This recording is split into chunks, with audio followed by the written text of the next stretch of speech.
This is the DJI Mini 2 SE. What stands out is how consistently it flies and how steady the live video link feels even when conditions aren't perfect. I put this in the ultralight travel drone category. It's for people who want reliable aerial footage without hauling a heavy case or wading through complicated licensing. I fly recreationally in the US, and because it's under 250 grams, I didn't have to register it for those casual flights. It's also a great first real drone if you've only flown toy quads before, and it works well as a compact always-bring-it camera for trips, hikes, and quick shoots. It's not pitched at pro color graders or folks who need obstacle avoidance and autonomous tracking. It's a straightforward, confidence-building flyer that focuses on stability and signal quality. The body is feather-light and feels utilitarian. The matte gray shell is tough enough for daily use, but it does feel a bit thin in the hand. The folding arms snap into place with a solid click, and the whole bundle disappears into a small bag pocket. The landing stance is low, so the camera sits close to the ground. I try to take off from a clean, flat surface or a landing pad to keep dust out of the gimbal and motors. The propellers are screw-on, not quick release. Swapping a bent blade takes a minute with the included screwdriver, which is slower but secure. The controller is the opposite of the drone, big, solid, and reassuring. The sticks are metal with a nice grip, and the spring tension is tight enough to make micro movements easy. The phone clamp on top is strong and keeps the screen where my eyes naturally rest. I've had to pinch a side button on a thick phone case, but shifting the phone slightly fixes it. Setup is painless on iOS. On Android, I had to download the DJI Fly app from DJI's site rather than the Play Store, which isn't hard but is an extra step. Firmware updates went quickly, though I make a habit of doing them at home with the props off. The first power-on tutorial is actually helpful if you're new. GPS lock is fast in open areas. I always set my return to home altitude before takeoff. It's worth making that a ritual. Once airborne, it feels planted. In the calmer modes, inputs are damped and smooth, so it's easy to get cinematic pans without fighting twitchy sticks. Flip it to the faster mode, and it wakes up with crisp acceleration and strong braking. The most surprising part, given the size, is how well it holds position in gusts. The drone can tilt hard to fight wind, and sometimes you'll catch a prop tip at the edge of the frame during aggressive climbs, but the gimbal keeps the horizon locked. The noise profile is a higher-pitched buzz, noticeable up close, and much less so after it climbs a bit. Image quality is the honest sweet spot here. It shoots 2.7K at 30 frames with a 12-megapixel stills option. For how I use it, travel footage, real estate exteriors, landscape B-roll, it's more than enough. Detail is crisp in daylight, and the standard color profile looks good straight out of the drone. There aren't flat profiles to stretch in post, so I treat it like a finished look and tweak lightly. Dynamic range is respectable if you manage exposure carefully. Things can clip in bright skies if you aim too high. Low light is where it shows its limits. After sunset, noise ramps up and color gets muddy.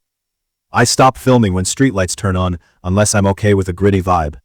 For stills, shooting raw helps a lot. I've pulled back blown highlights and lifted shadows with less banding than I expected from a small sensor. The digital zoom is handy to tighten the composition without flying closer, especially in 2.7K where a modest punch-in still looks fine. Transmission reliability is the standout. The OcuSync link has been rock solid for me. I'm sticking to legal line-of-sight flying, but the difference compared to basic Wi-Fi drones is obvious. I can push out across a park, over a river, or along a coastline, and the feed stays clean. When the signal does get stressed, it breaks up gracefully instead of hard-cutting to black, which is a huge confidence boost. Latency is present, but predictable. For cinematic flying, you won't notice, and for fast, low passes, you just plan movements a beat ahead. In real use, I've flown it in light coastal wind and on a couple of breezy hilltops. The app will throw a wind warning while the video still looks perfectly steady. That mismatch between what you see and what the telemetry is telling you is interesting. The key is watching the battery and distance, because fighting wind on the way back can drain faster than you'd think. The return to home logic has been dependable. I've had it kick in after I got distracted and let the signal get weak. It climbed to the preset height, came back, and landed within a couple of feet of the takeoff point. Flight time is realistic, at around 20 to 25 minutes of workable recording per battery, if you keep a safety margin. The discharge curve is predictable, and the app's time to return guidance is genuinely useful. One practical note about the hardware. Because the motors are exposed, I avoid dusty landings. A sandy beach day taught me to use the landing pad religiously. After one gritty landing, I felt a roughness when spinning a prop by hand and had to blow out the motor bell. No harm done, but it's a reminder that tiny drones like this need clean ground. The gimbal cover is also a learned habit. If you power on with the cover attached, the gimbal complains. It's an easy fix, and after a week, it becomes muscle memory. For a specific use case, I shot a quick exterior for a friend's rental listing.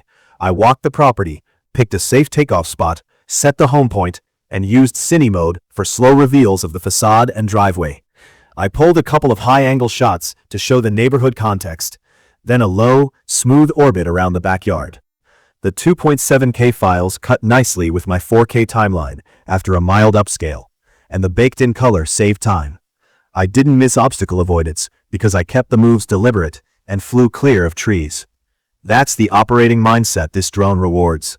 Plan the shot, keep line of sight, give yourself space, and it delivers very usable footage quickly. The smart touches add up. Quick shots are great when I'm solo and want a repeatable move. The drone-y and orbit modes are dependable as long as I keep the surroundings clear. USB-C everywhere means I can top up from a standard power bank. The compact shoulder bag from the bundle keeps the drone, controller, and a couple of batteries organized. The 64GB card in the box meant I could start flying immediately.